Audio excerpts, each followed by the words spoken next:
Speed reading Bible, Ruth.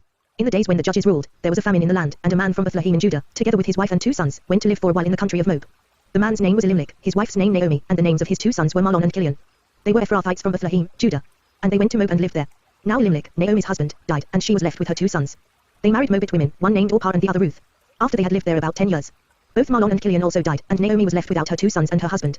When she heard in Moab that the Lord had come to the aid of his people by providing food for them, Naomi and her daughters-in-law prepared to return home from there. With her 2 daughters-in-law she left the place where she had been living and set out on the road that would take them back to the land of Judah. Then Naomi said to her 2 daughters-in-law, "Go back, each of you, to your mother's home. May the Lord show kindness to you, as you have shown to your dead and to me. May the Lord grant that each of you will find rest in the home of another husband." Then she kissed them and they wept aloud, and said to her, "We will go back with you to your people." But Naomi said, "Return home, my daughters. Why would you come with me? Am I going to have any more sons, who could become your husbands? Return home, my daughters, I am too old to have another husband. Even if I thought there was still hope for me, even if I had a husband tonight and then gave birth to sons. Would you wait until they grew up? Would you remain unmarried for them? No, my daughters. It is more bitter for me than for you, because the Lord's hand has gone out against me." At this they wept again. Then Orpah kissed her mother-in-law goodbye, but Ruth clung to her. "Look," said Naomi, "your sister-in-law is going back to her people and her gods. Go back with her." But Ruth replied, "Don't urge me to leave you or to turn back from you. Where you go I will go, and where you stay I will stay. Your people will be my people and your God my God. Where you die I will die, and there I will be buried. May the Lord deal with me, be it ever so severely, if anything but death separates you and me." When Naomi realized that Ruth was determined to go with her, she stopped urging her. So the 2 women went on until they came to Bethlehem. When they arrived in Bethlehem, the whole town was stirred because of them, and the women exclaimed, "Can this be Naomi?" "Don't call me Naomi," she told them. "Call me Mara, because the Almighty has made my life very bitter. I went away full, but the Lord has brought me back empty. Why call me Naomi? The Lord has afflicted me, the Almighty has brought misfortune upon me." So Naomi returned from Moab accompanied by Ruth the Moabitess, her daughter-in-law, arriving in Bethlehem as the barley harvest was beginning. Now Naomi had a relative on her husband's side, from the clan of Elimelech, a man of standing, whose name was Boaz. And Ruth the Moabitess said to Naomi, "Let me go to the fields and pick up the leftover grain behind anyone in whose eyes I find favor." Naomi said to her, "Go ahead, my daughter."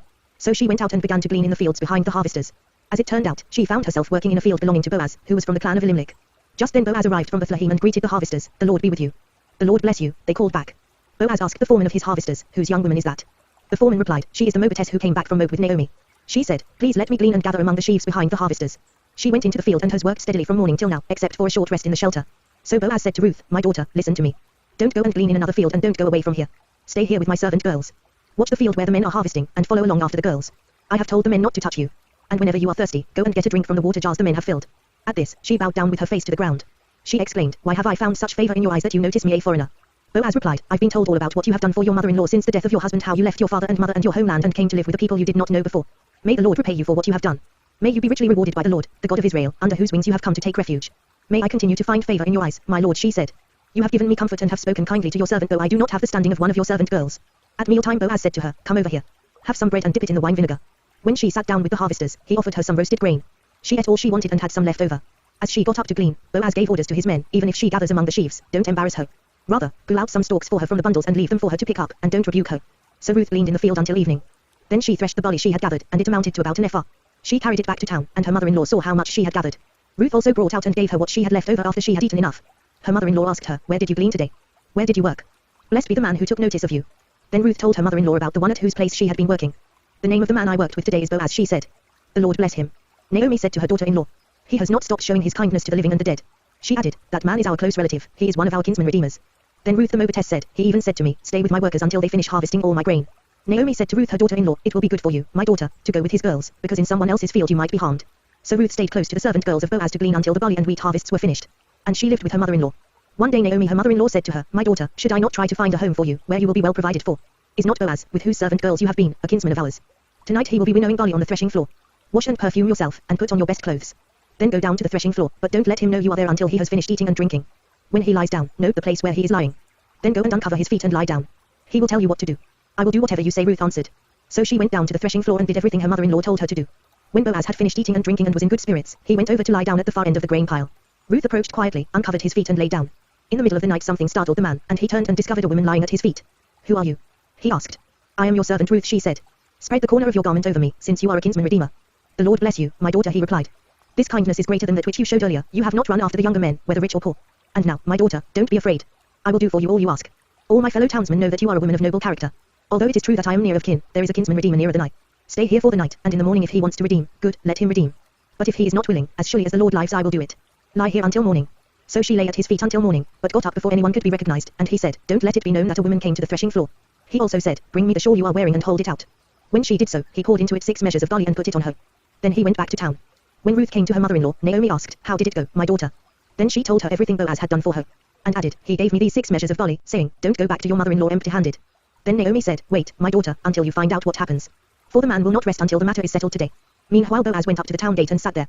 When the kinsman redeemer he had mentioned came along, Boaz said, come over here, my friend, and sit down. So he went over and sat down. Boaz took 10 of the elders of the town and said, sit here, and they did so. Then he said to the kinsman redeemer, Naomi, who has come back from Moab, is selling the piece of land that belonged to our brother Elimelech. I thought I should bring the matter to your attention and suggest that you buy it in the presence of these seated here and in the presence of the elders of my people. If you will redeem it, do so. But if you will not, tell me, so I will know. For no one has the right to do it except you, and I am next in line. I will redeem it, he said. Then Boaz said, on the day you buy the land from Naomi and from Ruth the Moabitess, you acquire the dead man's widow, in order to maintain the name of the dead with his property. At this, the kinsman redeemer said, then I cannot redeem it because I might endanger my own estate. You redeem it yourself. I cannot do it. Now in earlier times in Israel, for the redemption and transfer of property to become final, one party took off his sandal and gave it to the other. This was the method of legalizing transactions in Israel. So the kinsman redeemer said to Boaz, buy it yourself. And he removed his sandal. Then Boaz announced to the elders and all the people, today you are witnesses that I have bought from Naomi all the property of Elimelech, Kilion and Mahlon. I have also acquired Ruth the Moabitess, Mahlon's widow, as my wife, in order to maintain the name of the dead with his property, so that his name will not disappear from among his family or from the town records. Today you are witnesses. Then the elders and all those at the gate said, we are witnesses. May the Lord make the woman who is coming into your home like Rachel and Leah, who together built up the house of Israel. May you have standing in Ephrathah and be famous in Bethlehem. Through the offspring the Lord gives you by this young woman, may your family be like that of Perez, whom Tamar bore to Judah. So Boaz took Ruth and she became his wife.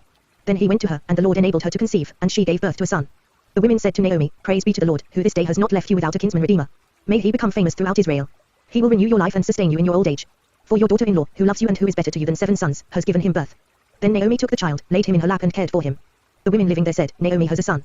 And they named him Obed. He was the father of Jesse, the father of David.